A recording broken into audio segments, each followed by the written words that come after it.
India മുഴുവൻ പാർലമെന്റിനെ ഉറ്റുനോക്കിയ സമയം. 14 മണിക്കൂറോളം നീണ്ട ഘോരഘോരമായ ചർച്ച.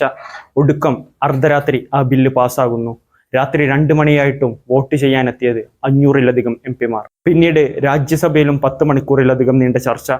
ഒടുക്കം രാഷ്ട്രപതി കൂടി ഒപ്പുവെച്ചതോടുകൂടി വഖഫ് ഭേദഗതി ബിൽ നിയമമായിരിക്കുന്നു. പാർലമെന്റിലെ നീണ്ട ചർച്ചയ്ക്കിടയിലും 2 പേരുടെ സാന്നിധ്യം എല്ലാവരുടെയും ശ്രദ്ധയിൽപ്പെട്ടതാണ്. ഇന്ത്യ ബ്ലോക്കിന്റെ തലവനും സർവോപരി ഇന്ത്യൻ പാർലമെന്റിന്റെ പ്രതിപക്ഷ നേതാവുമായ രാഹുൽ ഗാന്ധിയുടെ മൗനവ്രതമായിരുന്നു ഒന്നാമത്തേത്.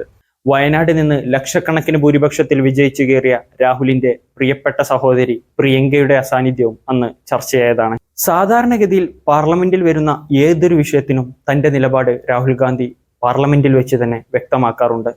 മാധ്യമങ്ങളുടെ മുന്നിൽ വന്ന് അതിനെതിരെ വീണ്ടും പൊട്ടിത്തെറിച്ച് പ്രസംഗിക്കാറുണ്ട്. അന്നേ ദിവസത്തെ കോൺഗ്രസ്സുകാരുടെ വാട്സപ്പ് സ്റ്റാറ്റസ് എല്ലാം രാഹുൽ തന്നെയാണ് ഭരിക്കാറുള്ളത്. ഇത്തരത്തിലുള്ള ഒരു നേതാവ് പെട്ടെന്ന് വളരെ പ്രധാനപ്പെട്ട ഒരു ബില്ലിന്റെ ചർച്ച വന്നപ്പോൾ മൗനവ്രതത്തിലാണ്ടത് എന്താണെന്നാണ് മനസ്സിലാക്കാൻ പ്രയാസമുള്ളത്.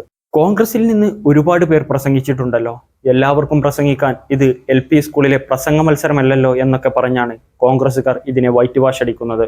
നിങ്ങളൊന്ന് നോക്കൂ, പാർലമെന്റിന്റെ പ്രതിപക്ഷ നേതാവാണ് രാഹുൽ എന്ന് നിങ്ങൾ മറന്നുപോകരുത്. ആര് പ്രസംഗിച്ചിട്ടില്ലെങ്കിലും ആര് മിണ്ടാതിരുന്നാലും രാഹുൽ അവിടെ പ്രതികരിക്കുക തന്നെ വേണമായിരുന്നു. കോൺഗ്രസ് MPമാരെ എല്ലാം വിളിച്ചുകൂട്ടി പാർട്ടി നിലപാട് എന്താണെന്ന് പറഞ്ഞു പഠിപ്പിച്ചത് രാഹുൽ ഗാന്ധി ആണെങ്കിലും പാർലമെന്റിലേക്ക് എത്തിയപ്പോൾ നാഥനില്ല കളരി പോലെ അനുയായികളെ മാത്രം ഇറക്കിവിട്ട് രാഹുൽ മിണ്ടാതിരുന്നത് എന്തിനാണെന്ന് മനസ്സിലാകുന്നില്ല.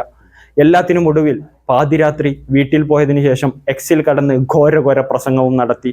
ഇതിന്റെ പിന്നിലും എന്താണ് രാഹുൽ ഉദ്ദേശിക്കുന്നതെന്ന് മനസ്സിലാവുന്നില്ല.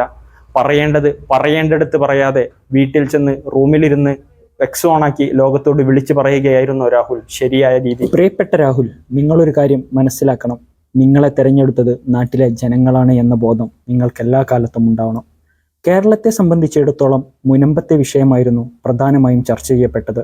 സ്വന്തം സമുദായത്തിനെതിരെ ആയിരുന്നിട്ടും സ്വന്തം മണ്ഡലത്തിൽ നടക്കുന്ന പ്രശ്നമായിട്ടും എറണാകുളം MP ഹൈബി ഈഡൻ പോലും ശക്തമായി പ്രതികരിച്ചു. രാഹുലിനേക്കാളും കഷ്ടമായിരുന്നു പ്രിയങ്കയുടെ അവസ്ഥ. രാഹുൽ മൗനവ്രതത്തിലായിരുന്നെങ്കിൽ പ്രിയങ്ക സഭയിലേക്കേ വന്നില്ല. MP ആയി ചുമതലയേറ്റ ശേഷം നടന്ന ഏറ്റവും വലിയ ചർച്ച. നിർബന്ധമായും പങ്കെടുക്കണമെന്ന് പാർട്ടി സെക്രട്ടറി വിപ്പ് നൽകിയിട്ടും പ്രിയങ്ക സഭയിലെത്തിയില്ല. പ്രിയങ്ക സഭയിൽ വന്നാലും മാറ്റമൊന്നും സംഭവിക്കില്ലെന്ന് പറയുന്നവരുണ്ട്.